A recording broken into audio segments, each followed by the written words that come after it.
Hi guys, welcome back to my channel and welcome to Colormas 2018. This year it's going to be a little bit different. In previous years I've done a page a day for the month of Christmas.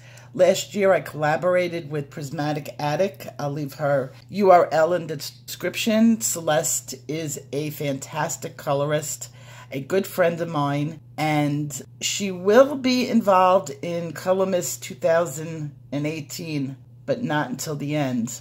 This year, I'm going to be bringing you some of the sights and sounds and holiday spectacular of Las Vegas. I'm going to do it in a vlogging style because on or around Christmas Eve, we will be bringing you a very special video. It's taken 6 months to videotape.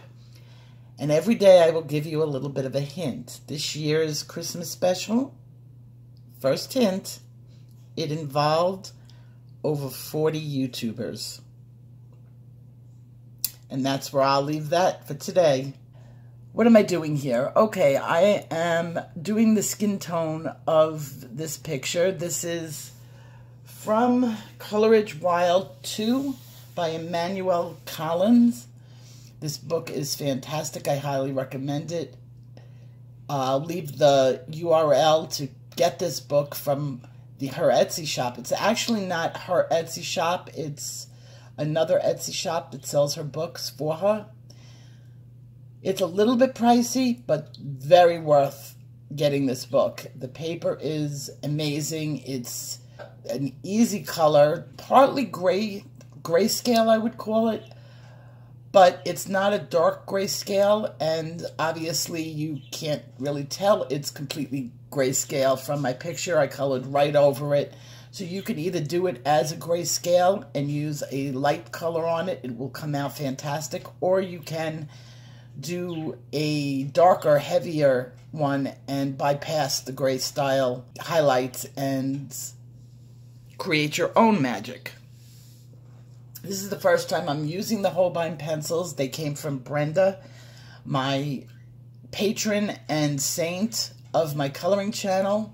Tomorrow, I'm going to be bringing you a new background, one that I've never done on this channel.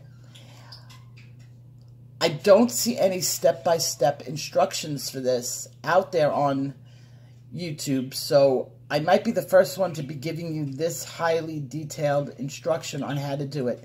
It does involve some of the other techniques that I've taught you as far as coloring, and I will leave that reminders to where you can find those videos in tomorrow's video. This is definitely a more difficult background, okay? So don't feel bad if you don't get it right the first time. It took me many times to get this right. And in fact, I've done a practice run. I made a copy of this and did a practice background just to make sure that I was able to do it. And it's that confusing. So I am dedicating that video to Brenda because she did one. And although it came out, I want to give her some more tricks and tips on how to make it even more spectacular. So I am dedicating tomorrow's video to my patron saint of the arts, Brenda. So sit back and enjoy this, and I will be back tomorrow. Take care, guys.